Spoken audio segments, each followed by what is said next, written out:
Well, a local mega church's battle to leave its denomination playing out at a Dothan courtroom today. Hundreds of other congregations have already left the United Methodist Church, but this time a local judge is being asked to get involved. WDHN's Robert Smith Jr. was in the courtroom today and joins us live in the newsroom with the latest. Robert. Hey Mike, it was the first time the church attorneys and representatives from the denomination and the conference met today, but the judge couldn't come to a decision to dismiss the lawsuit after 3 hours of arguments on both sides. In a courtroom showdown between Harvest United Methodist Church attorneys and representatives from their former denomination, United Methodist Church, and Conference Alabama West Florida Conference, Judge Richardson listened to arguments from both sides on the dismissal of a lawsuit filed by the church. This comes after Harvest United Methodist Church joined hundreds of other churches to separate from the denomination and conference. But the disaffiliation is not the problem. It all boils down to the church losing $10 million in property.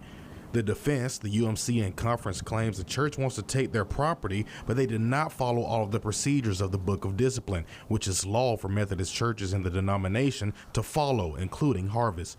They say other churches have followed it correctly and have not had a problem. The defense says the church refused to sign the disaffiliation agreement and did not pay the disaffiliation fee, which consists of an insurance proportionate and pension proportionate. Therefore, a church cannot leave and take their property because the book states all property is held in trust in the denomination. They say Harvest is taking their own route when it comes to leaving, and it's not up to the courts to declare if a church should follow the Book of Discipline. The church attorneys claim the Book of Discipline is an implied trust, which they say is no such thing, and they have never agreed to abide by the Book of Discipline. They say it's more of a doctrine.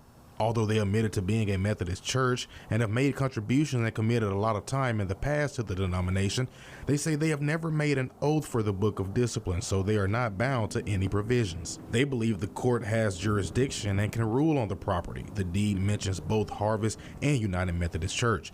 The church said in a statement after the hearing, "We are confident that the court will quickly affirm that it does have jurisdiction, as other Alabama courts have found in similar cases."